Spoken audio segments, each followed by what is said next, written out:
प्रिय विद्यार्थियों नमस्कार। हम पढ़ रहे हैं उत्तर वैदिक कालीन सभ्यता और उसमें सामाजिक व्यवस्था के बारे में। आज के जो हमारे टॉपिक हैं वो धर्मशास्त्रों के अनुसार व्यक्ति पर कितने ऋण हैं, व्यक्ति को कितने महायज्ञ करने हैं और व्यक्ति को अपने समाज में बने रहने के लिए, अच्छा जीवन व्यतीत करने के लिए कितने संस्कारों की आवश्यकता होती है, तो उनके बारे में अपन अध्ययन करेंगे कि व्यक्ति पर कौन कौन से ऋण हैं। धर्मशास्त्रों के अनुसार व्यक्ति पर किन किन बातों का ऋण है, तो अपन पढ़ेंगे नंबर फर्स्ट 3 ऋणों के बारे में। धर्मशास्त्रों के अनुसार व्यक्ति पर 3 प्रकार के ऋण हैं। फिर अपन पढ़ेंगे पंच महायज्ञों पर, किसके बारे में,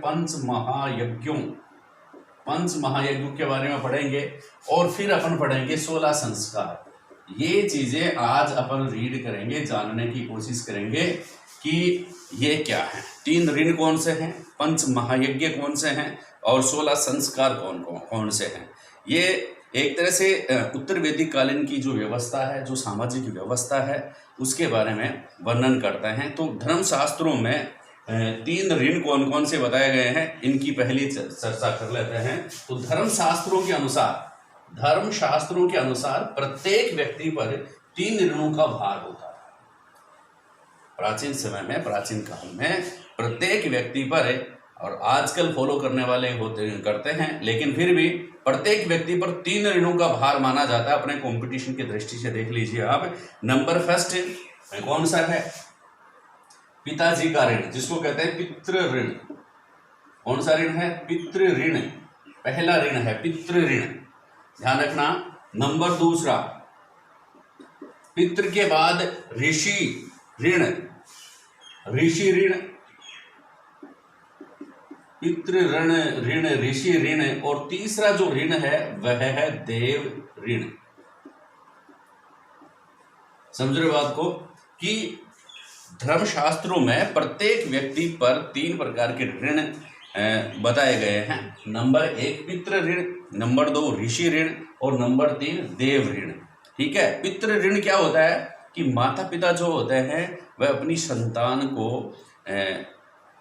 खान पान या फिर अच्छी शिक्षा प्रोवाइड कराते हैं और इसको एक योग्य व्यक्ति बनाते हैं। ठीक है। तो माता पिता का प्रत्येक संतान पर, अपन यूं कहें कि स्पेशली पुत्र पर एक ऋण होता है अपने पिताजी का, तो वह ऋण कहलाता है, पितृ ऋण कहलाता है। तो उस पितृ ऋण को वह व्यक्ति या पुत्र किस प्रकार दूर करता है, वह भी संतान उत्पत्ति करके और उसको, अपनी संतान को वयस्क करके उसको जीवन योग्य व्यक्ति बनाकर वह इस ऋण से उऋण हो सकता है। तो ऋण कौन सा हो गया, पितृ ऋण कौन सा हो गया, पुत्र पर संतान उत्पत्ति करने का ऋण जो है वह किसके ऊपर होता है, संतान उत्पत्ति करके उसको योग्य बनाने का ऋण किसके ऊपर होता है, पुत्र पर होता है, जिसको कहते हैं पितृ ऋण, कहते हैं पिताजी का ऋण। दूसरा है ऋषि ऋण। ठीक है। ऋषि ऋण जो होता है, पितृ ऋण के बाद ऋषि ऋण में क्या बताया गया कि ऋषि मुनि जो होते हैं वो अपनी कठोर तपस्या व बौद्धिक विकास से अपने जीवन को सक्षम बनाते हैं, योग्य बनाते हैं। ऐसा भी माना जाता था। ऋषि मुनियों का भी अपने जीवन पर बहुत उपकार होता है। उनके बौद्धिक ज्ञान का उपयोग हम करते हैं, जो कि वह कठोर तपस्या से प्राप्त करता है और कई धर्मशास्त्रों की रचना करता है। ठीक है। वेदों की रचना की उन्होंने, अनेक धर्मशास्त्रों की रचना की है। तो उनका भी अपने ऊपर क्या है, भार है। उस भार को अपन क्या कहते हैं, ऋषि ऋण कहते हैं। उनको अपन क्या कहते हैं, ऋषि ऋण। कि प्राचीन धर्मशास्त्रों में ये बताया गया है कि ऋषि मुनि की जो तपस्या की, उन्होंने कठोर तपस्या तो उन्होंने की, ज्ञान उन्होंने प्राप्त किया, ग्रंथ उन्होंने लिखे और बौद्धिक विकास अपना हो रहा है, जीवन अपना सुगम हो रहा है, जीवन अपना चमकदार हो रहा है। ठीक है। तो ये ऋषि मुनियों का जो ऋण है किसी व्यक्ति पर, उसको धर्मशास्त्रों में कौन सा ऋण कहा गया है, ऋषि ऋण कहा गया है। ठीक है दोस्तों, समझ में आ रही होगी बात मैं क्या बता रहा हूँ। ज़्यादा इनको एक्सप्लेनेशन की जरूरत नहीं पड़नी चाहिए। ऋषि मुनियों का जो अपने ऊपर ऋण है दैट इज कॉल्ड ऋषि ऋण। अब देव ऋण है। धर्मशास्त्रों में इस बात को भी बताया गया है कि देव ऋण जो होता है कि देवी देवताओं अपने जो हैं वर्तमान में जीवन या अपने को या व्यक्ति को जीवन यापन करने के लिए देवी देवताओं की कृपा से ही अपन जीवन यापन करते हैं। कहते हैं तो भगवान की कृपा है, देवी देवताओं की कृपा है, ठीक है। तो वह देवताओं का जो ऋण है अपने के ऊपर और समय समय पर अपनी रक्षा भी वो करते हैं, तो देवताओं का यह जो ऋण है वह कहलाता है देव ऋण। वह क्या कहलाता है? देव ऋण कहलाता है। आगे बात समझ में। तो 3 प्रकार के ऋण धर्मशास्त्रों में अपने बताए गए हैं, आप ध्यान में रखना। तीनों को अपने कंपटीशन के हिसाब से पितृ ऋषि देव, पितृ ऋण, ऋषि ऋण और देव ऋण, यह क्या है? 3 ऋण है। पितृ ऋण को आप संतान उत्पत्ति करके, संतानोत्पत्ति कर और इसके साथ में उसको योग्य बना करके, उसका पालन पोषण करके योग्य बना दोगे जब, तब आपका पितृ ऋण चुकता हो जाएगा। ये मान लीजिए आप, पितृ ऋण जो है वह चुकता हो जाएगा या फिर आप उसका उऋण हो जाएंगे।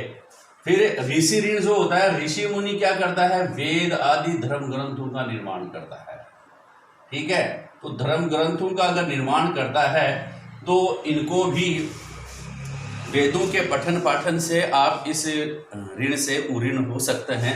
तीसरा देव ऋण जो है वह यज्ञों से, हवनों से, यज्ञ आदि से देवताओं को प्रसन्न करके देव ऋण से आप उऋण हो सकते हैं। उऋण का मतलब मुक्त हो सकते हैं, इस ऋण को चुकता कर सकते हैं। इनके अलावा, इन 3 ऋणों के अलावा, जो ये तो मुख्य ऋण है, पितृ ऋण है, ऋषि ऋण है, देव ऋण है। पितृ ऋषि देव, ठीक है, पुत्र ऋषि देव, पुत्र ऋषि देव, यह है, या पितृ ऋषि देव ऋण। देव ऋण जो है वो 3 मुख्य ऋण है किसी व्यक्ति पर धर्मशास्त्रों के अनुसार। इनके अलावा और भी 2 ऋण है मनुष्य पर। धर्मशास्त्रों में 2 ऋणों के बारे में और बताया गया है, उसको आप 4 व 5 लिख सकते हैं या अन्य ऋण भी लिख सकते हैं। कौन कौन से हैं भाई अन्य ऋण? आप नंबर फर्स्ट में आप लिखेंगे भूत ऋण, भूत ऋण, भूत ऋण और अतिथि ऋण, ठीक है। भूत ऋण व अतिथि, अतिथि भी व्यक्ति की, अतिथि व जो जानवर, अन्य जंतु जो होते हैं, अतिथि जो बिना तिथि के आ जाए, अतिथि ऋण, ठीक है। और भूत ऋण, यह भी 2 ऋण भी बताए गए हैं कि व्यक्ति पर के ऊपर अतिथियों का भी ऋण रहता है, अतिथि भी उनका सपोर्ट करते हैं, सहायता करते हैं, इसलिए अतिथि की पूजा करके, अतिथि का सम्मान करके इस ऋण से चुकता किया जा सकता है। तो एक और भूत ऋण, अतिथि ऋण और भूत ऋण, तो इस प्रकार टोटल 5 ऋण हो गए। मुख्यतः तो 3 ऋण हैं, कौन कौन से? पितृ ऋण, ऋषि ऋण और देव ऋण। इसके अलावा भूत ऋण भी है और अतिथि ऋण भी है, ठीक है।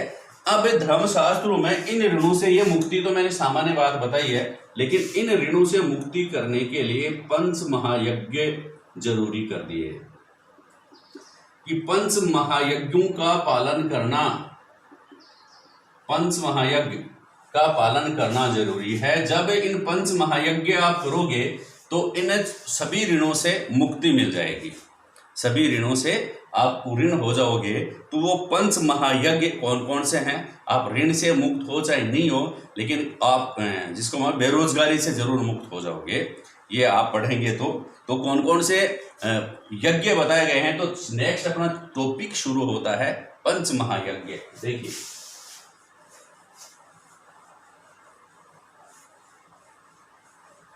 शॉर्ट है दोस्तों, पढ़ते रहेंगे, आगे बढ़ते रहेंगे। 5 महायज्ञ,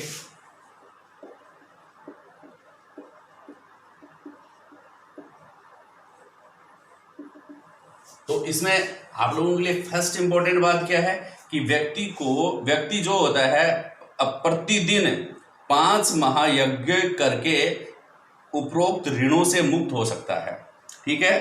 धर्मशास्त्रों के अनुसार इन 5 जो 3 ऋण थे या 5 ऋण मैंने बताए थे, उनसे मुक्त होना उनका धार्मिक व नैतिक कर्तव्य है, उनसे ऋण होना उनको जरूरी बताया गया है, ठीक है। तो व्यक्ति इन 5 महायज्ञ करके, इन 5 महायज्ञों के द्वारा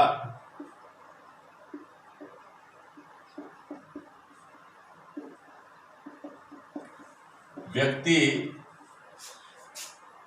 ऋणों से उऋण हो सकता है, ऋणों से, अपने ऋणों से उऋण उरीन का मतलब होता है मुक्त हो सकता है। ये लाइन आप ध्यान में रखेंगे कि पंच महायज्ञों के द्वारा, धर्मशास्त्रों के अनुसार पंच महायज्ञों के द्वारा कोई व्यक्ति अपने ऋणों से उरीन हो सकता है या मुक्ति प्राप्त कर सकता है।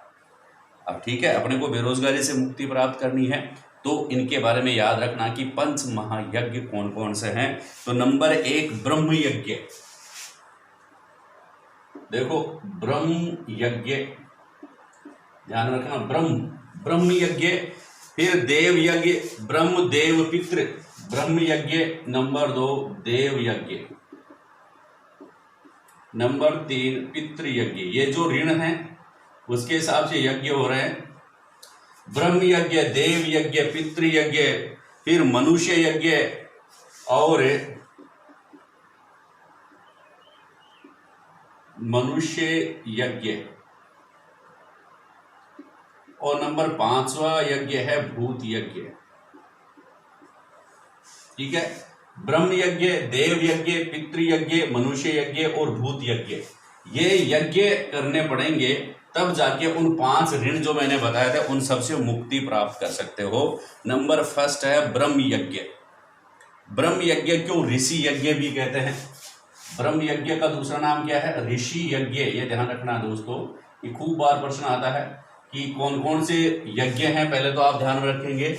और आपको यह भी पता होना चाहिए कि ये जो पंच महायज्ञ है वो प्रत्येक व्यक्ति को प्रतिदिन करना आवश्यक था। प्रतिदिन कितने यज्ञ करे? 5 यज्ञ करे। क्या क्या हैं? देखो ब्रह्म यज्ञ, देव यज्ञ, पितृ यज्ञ, मनुष्य यज्ञ, भूत यज्ञ। ये प्रत्येक व्यक्ति प्रतिदिन अगर ये 5 महायज्ञ करता है तो उपरोक्त ऋणों से मुक्ति प्राप्त कर सकता है। ठीक है, पितृ यज्ञ भी है इसमें। तो कौन कौन से हैं ब्रह्म यज्ञ में? ब्रह्म यज्ञ क्या है? इसे ऋषि यज्ञ भी कहते हैं। इसी यज्ञ में क्या होता है? वेदों का पठन पाठन होता है ना। वेदों के पठन पाठन से व्यक्ति ऋषियों के प्रति आदर प्रकट करता है इस यज्ञ में, इसलिए ब्रह्म यज्ञ हो गया ये। मतलब वेदों के या अन्य धर्म ग्रंथ जो है मुख्यतः वेदों के पठन पाठन से, अगर भाई ऋषियों का जो कर्ज है, ऋण जो है, ठीक है, ऋषि ऋण जो है वह उन्होंने अपना जो ज्ञान अर्जित किया, अपनी बौद्धिक क्षमता विकसित की, उसको वेदों के रूप में उन्हें संकलित किया, अन्य धर्म ग्रंथों के रूप में संकलित किया।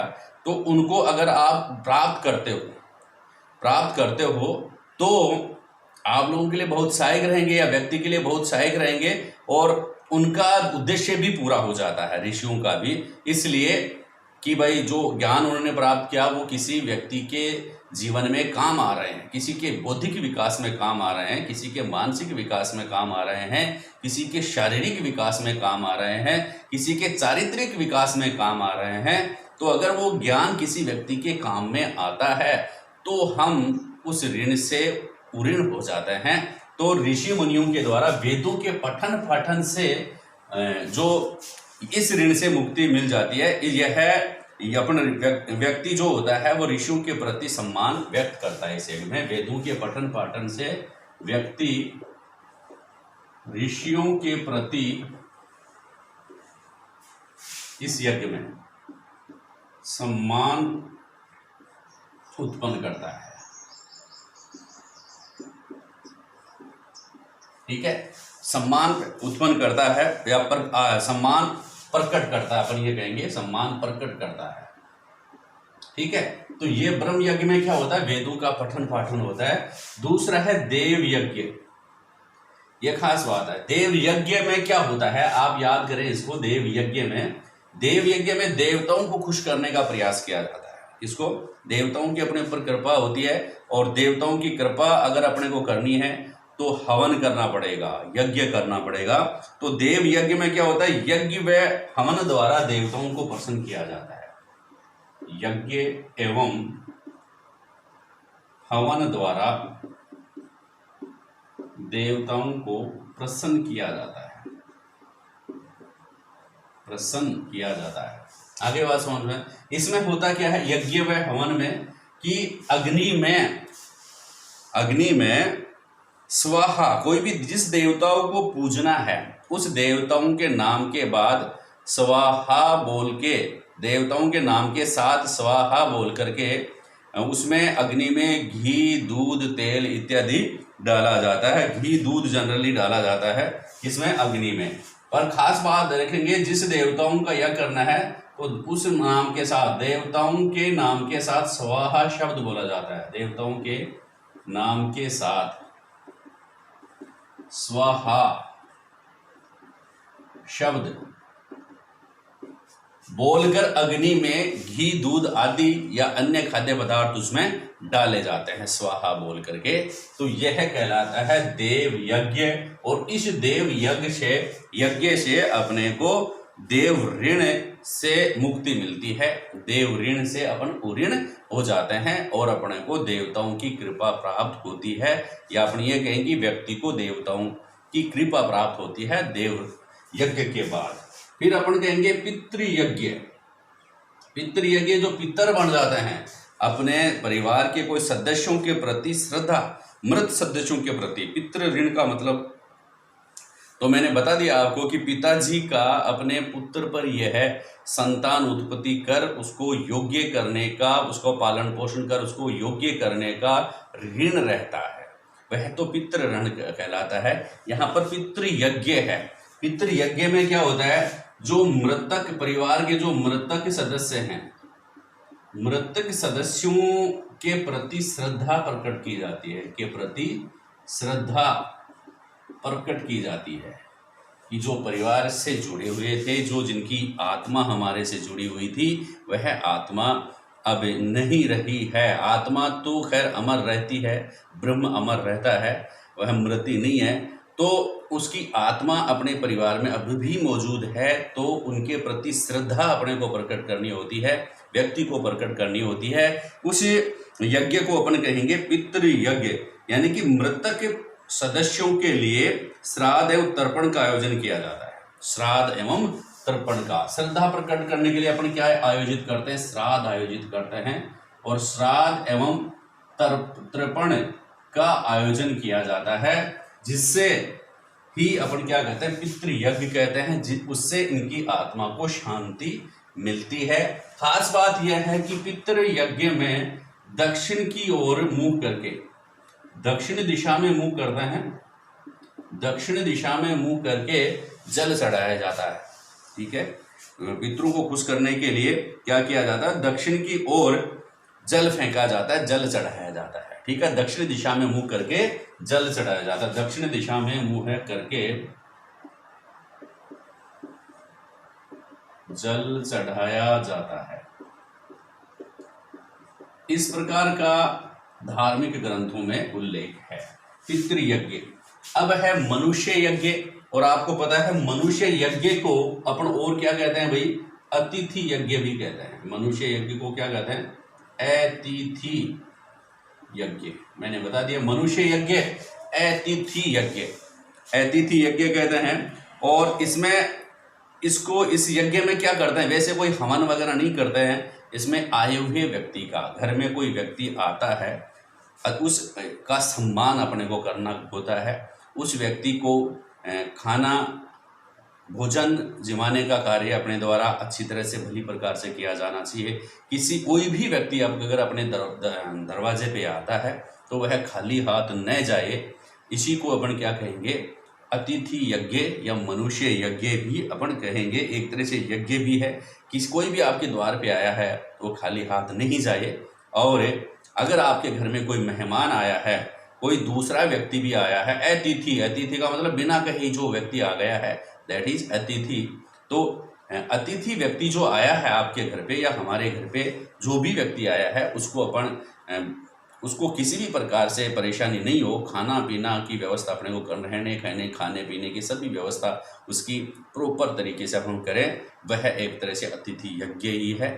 और उनको साधु संत अगर आते हैं तो उसको भोजन वस्त्र आदि दे करके हम कृतज्ञता प्रकट करें, उनके प्रति श्रद्धा प्रकट करें और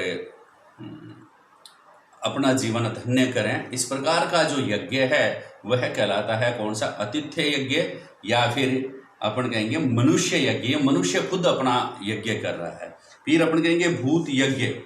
भूत यज्ञ में क्या होता है, कोई भी व्यक्ति जो होता है वह गाय को अगर अपना भोजन ग्रहण करने से पहले किसी कुत्ते को रोटी डाल देता है, ठीक है। भूत यज्ञ में, इसे भूत यज्ञ कहते हैं। भोजन करने से पूर्व कुत्ते को खाना खिलाना, कौवे को खाना खिलाना, या फिर गाय आदि कुछ जीवों को भोजन कराता है। कोई भी जीव हो आपके सामने आ गया, आप भोजन कर रहे हो, उससे पहले उसको भोजन करवा दीजिएगा, तो यह कहलाएगा भूत यज्ञ।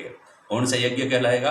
भूत यज्ञ। तो दोस्तों ये महत्वपूर्ण प्रश्न थे आप लोगों के एग्जाम की दृष्टि से भी, तो आप इनको याद रखें, क्योंकि कंपटीशन जो होता है वह उसमें कोई भी प्रश्न कम नहीं होता है। भूत यज्ञ में आप भूत प्रेतों के लिए तंत्र मंत्र टोटका करना, ऐसा कुछ नहीं है। आप किसी खाना खाने से पहले अगर कोई व्यक्ति गाय, कुत्ता, ठीक है, गाय को, कुत्ते को और कौवे को और कोई जीव को, किसी को भी आप एक रोटी दे के आ जाएंगे, भोजन खिला के आ जाएंगे, तो वह भूत यज्ञ कहलाएगा। वह क्या कहलाएगा? भूत यज्ञ कहलाएगा। इस प्रकार 5 महायज्ञ आप करके उपरोक्त 5 ऋणों से मुक्ति प्राप्त कर सकते हैं, या उन 5 ऋणों से उऋण हो सकते हैं, ठीक है। तो आज आपने पढ़ा इस क्लास में कौन कौन सा है कि 5 पंच महायज्ञ और 3 ऋण, ठीक है। अगली क्लास में मैं आपको बताने की कोशिश करूंगा कि व्यक्ति के 16 संस्कार कौन कौन से हैं और वो उनमें से क्या क्या महत्वपूर्ण प्रश्न अपने लिए बन सकते हैं। मेरा YouTube चैनल देखने के लिए आप लोगों का बहुत बहुत धन्यवाद। आप लोगों की तैयारी में और आप लोगों को लक्ष्य तक ले जाने में मेरा ये चैनल सहायक रहेगा, और उत्तरोत्तर अच्छी क्लास में प्रोवाइड करता रहूँगा। मेरा चैनल देखने के लिए फिर से आप लोगों का धन्यवाद। जय हिंद।